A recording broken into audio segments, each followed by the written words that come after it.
Now turns to Part 1. Part 1. You will hear telephone conversation between a customer and a sales assistant at a shop that rents bicycles. First, you have some time to look at questions 1 to 7.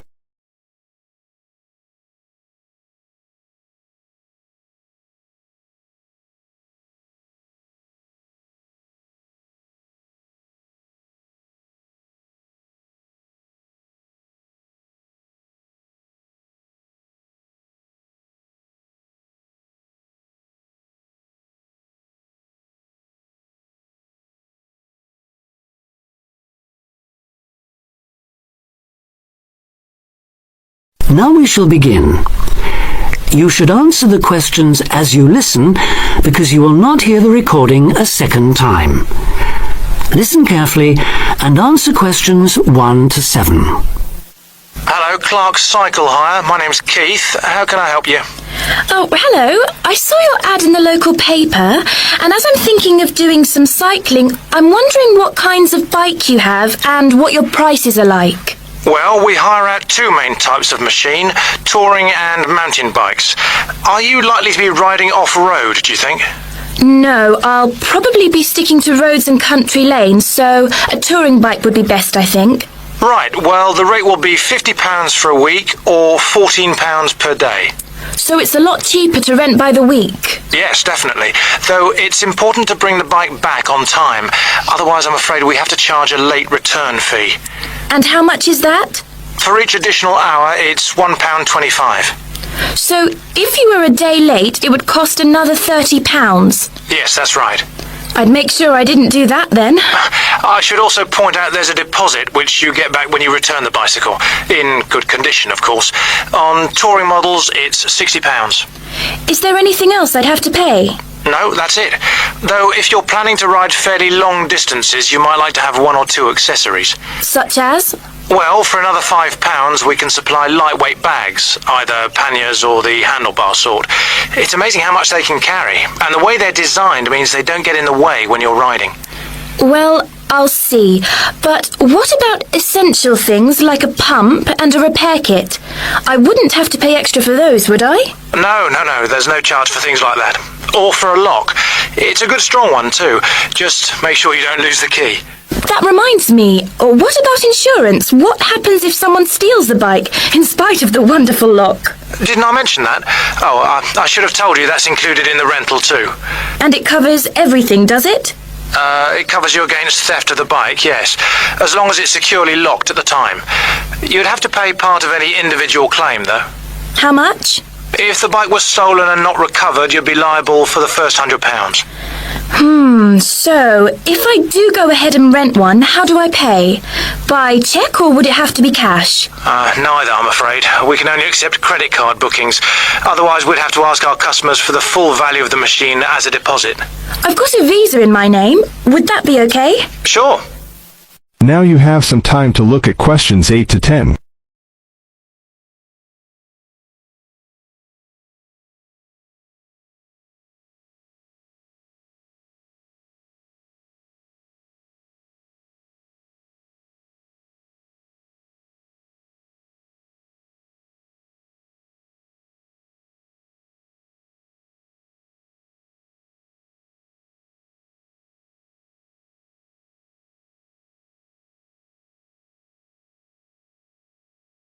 Now listen and answer questions 8 to 10.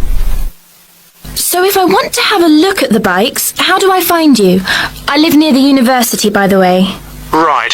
First you take Woods Road as far as the main police station. I know it. It's right next to the park. Yes, that's it. And after the police station, there's a turning to the right called Oak Street. At the big supermarket? No, it's before then. It's actually between the police station and a garage on the other side. Okay. So, you go down Oak Street until you reach the health centre on the right. If you get to a pub called the Maple Leaf, you've gone too far, all right? Yes, I've got that. Now, opposite the health centre there's a pharmacy, and we're just behind that. Okay, fine. I'll try to call over sometime tomorrow. Great, see you then. Bye. That is the end of section 1. You now have half a minute to check your answers.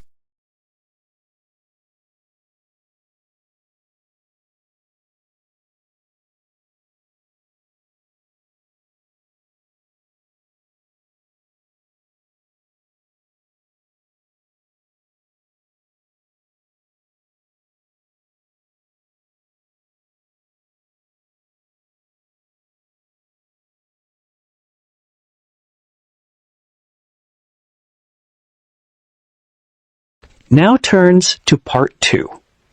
Part 2. You are going to hear a talk on cultural shock. First, you have some time to look at questions 11 to 16.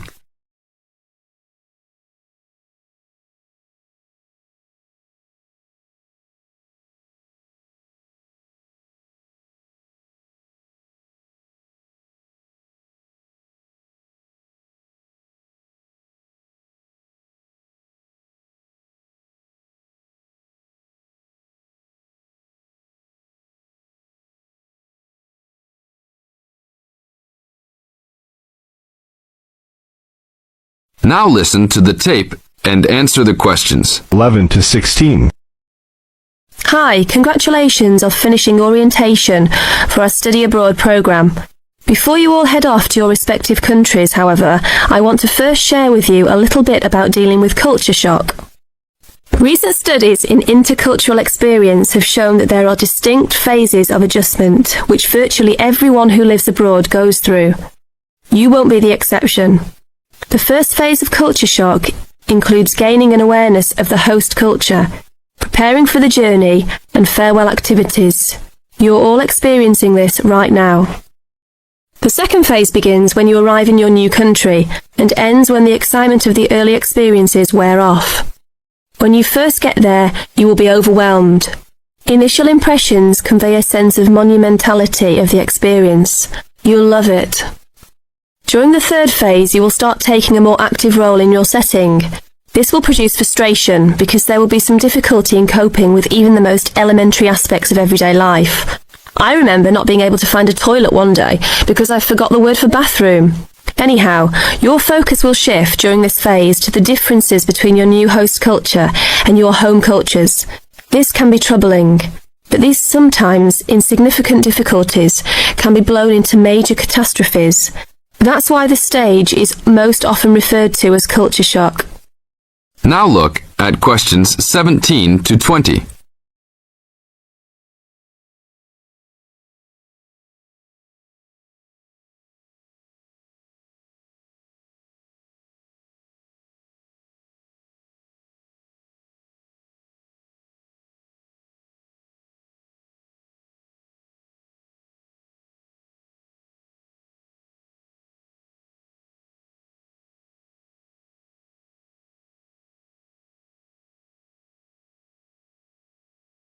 As the talk continues, answer questions 17 to 20. But relax, when this stage is over, you will slip into the gradual adjustment stage. You may not even be aware that this is happening. You will just begin to orient yourself and to interpret subtle cultural clues. The culture will become familiar to you, and you'll start to feel at home. The next phase will be your discovery that you have the ability to function in two cultures with full confidence, and you may even feel completely integrated into your new host culture. In this phase, you will also start to have a sense of shared fate concerning events abroad. The last stage is the re-entry phase when you return home. This can be for some the most painful phase of all.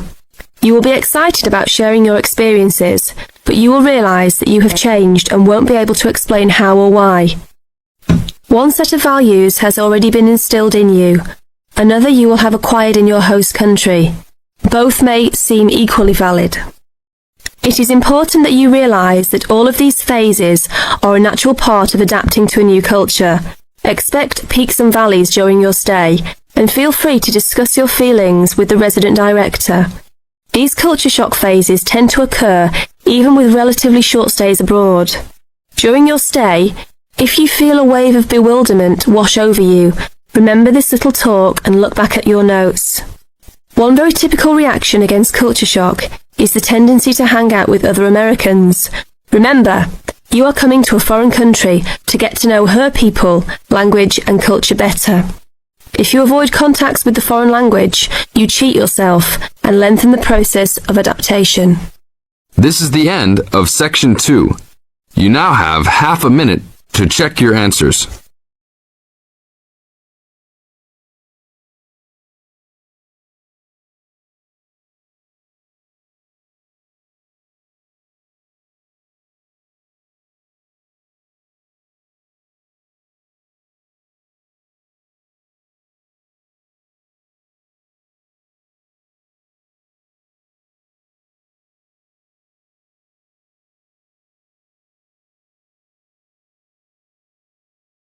Now turns to Part 3. Part 3. You'll hear two university students discussing a social science lecture they attended. First, you have some time to look at questions 21 to 24.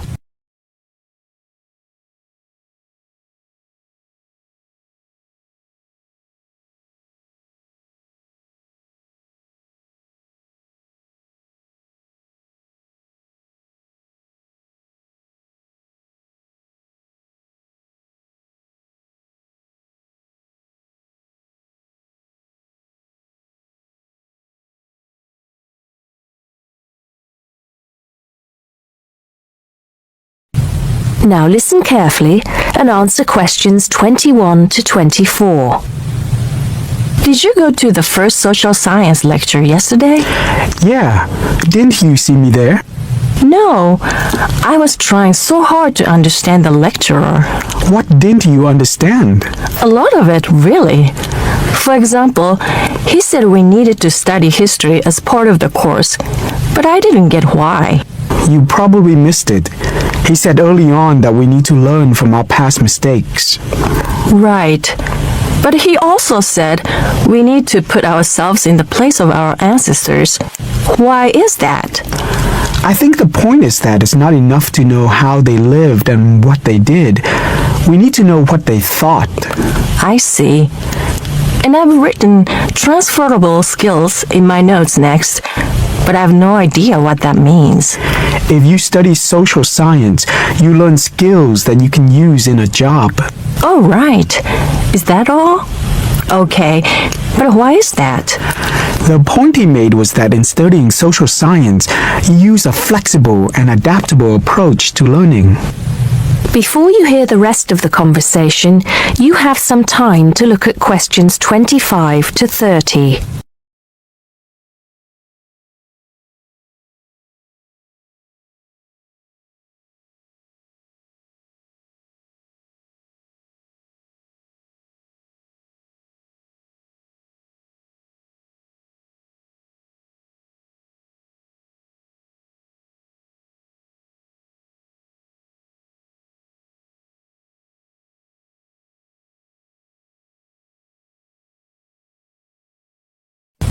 Now listen and answer questions 25 to 30.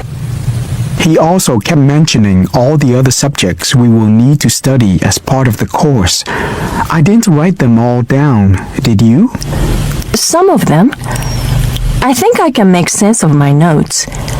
The first one was anthropology, which he said would cover prehistory and archaeology as well. Okay. Then there's economics. I wrote down that this was not meant to mean that we will spend all our time looking at economic theory, but more that we need to see how humans behave. That's good. I don't think I could handle economic theory. He said something about education too, didn't he? Yeah. He said we'll be looking at how cultural information is handed down from one generation to the next through teaching children. He said we'd be focusing on geography too, but I can't really remember which aspects. Can you? I noted it down, I think. Here we are, yes, particularly in relation to urban planning. It's law that I got confused about. I didn't understand why he linked that to economics. I think he meant that laws affect the way wealth is distributed. That makes sense. Now, what are the science wars? Okay, I did get that. The science wars are about how social science collects information. In sociology and social work, and in social science generally, they can only study patterns of behavior and observe. If you compare that to the way scientists work in physics or chemistry, it's very different because they use specific experiments that can be tested and which give concrete answers. Social studies is often accused of being unscientific. That's all. Okay, but it still looks like a good course, doesn't it? You don't have any regrets, do you? None at all. I'm looking forward to it. That is the end of section 3. You now have half a minute to check your answers.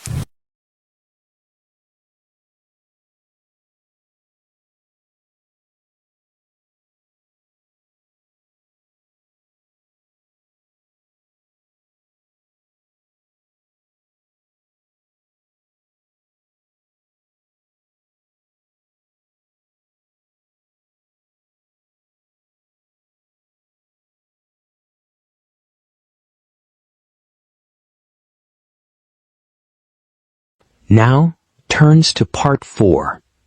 Part 4. You are going to hear a talk on Anne Bonny, a female pirate. First, you have some time to look at questions 31 to 35.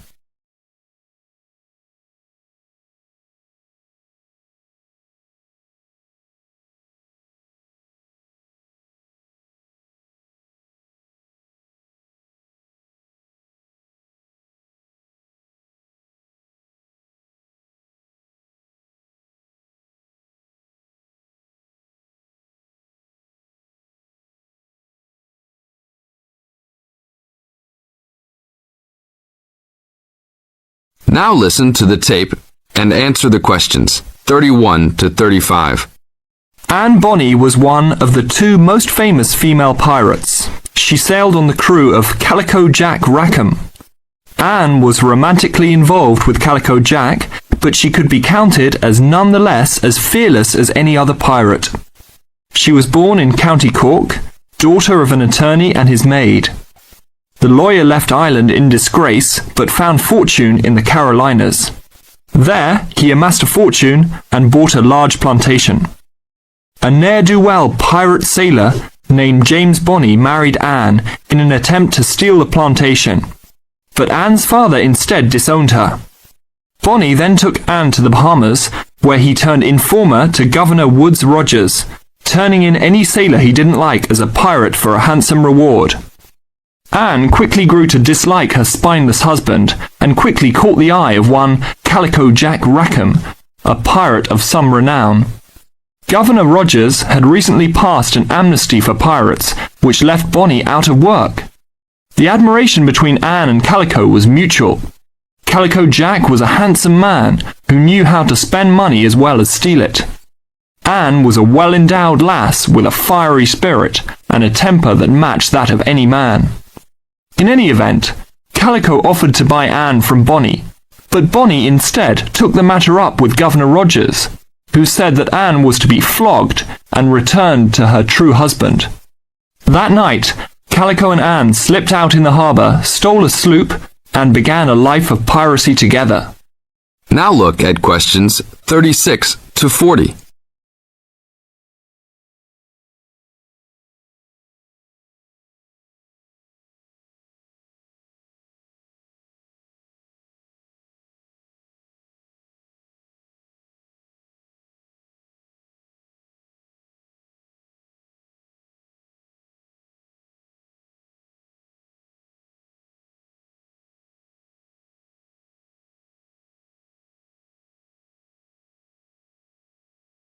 As the talk continues, answer questions 36 to 40. Anne fought in men's clothing, was an expert with pistol and cutlass, and considered as dangerous as any male pirate. She was fearless in battle, and often was a member of any boarding party. In October of 1720, retribution was close at hand. The governor of Jamaica, hearing of Calico's presence, sent an armed sloop to intervene and capture the captain and crew. Calico's ship, Revenge, was caught by surprise, and much to Anne's dismay, the pirates fought like cowards and were taken far too easily. Anne and Mary Read were also captured, but, upon capture, confessed their sex and pleaded to be tried separately after they gave birth. Both women were pregnant at the time. Both received separate trials from the men, but were still sentenced to hang. Mary Read escaped the hangman by dying from fever while in jail. Anne, however, received several stays of execution before mysteriously vanishing from official records. It is believed that her father, who had contacts in the island, forgave his daughter for her acts, and ransomed her back to the Carolinas, where she assumed a new name and a new life. This is the end of Section 4. You now have half a minute to check your answers.